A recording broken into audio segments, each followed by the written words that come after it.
Nous avons fait donc une présentation sur les violences sexistes et sexuelles à notre 8e conférence de l'Union des syndicats CGT de la RATP. C'est un résultat positif parce que en fait, ça veut dire que les gens se sentent concernés, s'interrogent.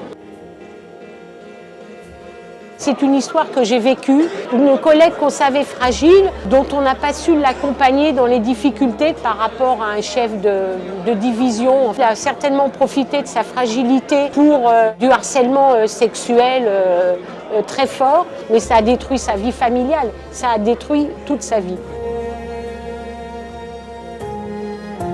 Les violences sexistes et sexuelles, vous avez dû l'entendre à la RATP, il y a eu beaucoup de cas. On a travaillé dur au syndicat pour les dénoncer. Et aujourd'hui, nous avons constaté que les violences sexistes et sexuelles se plaçaient surtout au sein de la hiérarchie. Je considère que l'organisation syndicale sera en capacité de lutter contre les violences sexistes et sexuelles dans le milieu du travail lorsqu'elle sera elle-même en capacité d'éviter lors de mouvements, que ce soit de mouvements de grève, de rassemblements, des propos injurieux à l'égard des femmes bien évidemment, mais aussi de toute personne différente, notamment en raison de l'orientation sexuelle.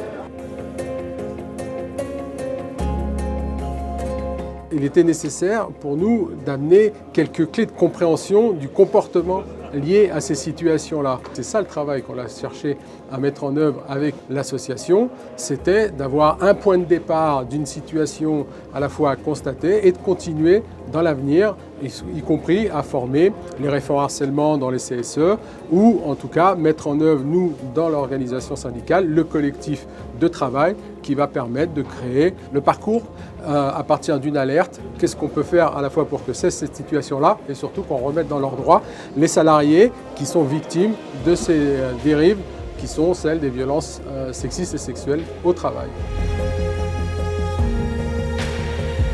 Une femme dans un milieu masculin, il faut savoir se défendre de temps en temps. Et comme on n'a pas autant de muscles qu'eux, il faut trouver des arguments. J'ai 2 filles, une de 20, une de 9, et je leur apprends, votre corps, il est à vous. Vous faites ce que vous voulez avec. C'est-à-dire qu'une femme, elle peut s'habiller comme elle veut, quand elle veut, et c'est pas un oui.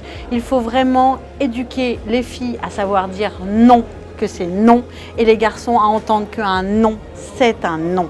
Quelquefois, tu vois que la femme, elle est gênée dans les transports parce qu'il y a des regards insistants et tout, et qu'elle ne sait pas trop dire quoi faire. Et donc, du coup, il faut y aller.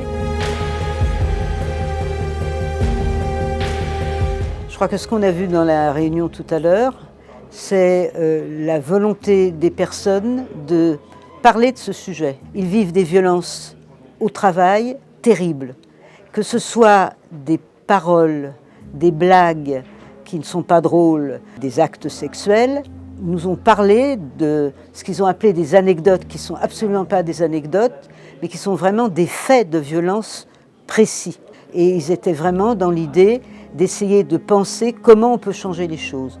Ces violences sont nombreuses, existent à la fois dans le collectif de travail, à la fois par les collègues, la hiérarchie, et puis la question des usagers et usagères, puisque ça vient à la parole collective, ça fonctionne comme étant non seulement un révélateur, mais aussi un starter, si j'ose dire, quelque chose qui fait bouger et qui donne envie de bouger pour que les choses changent.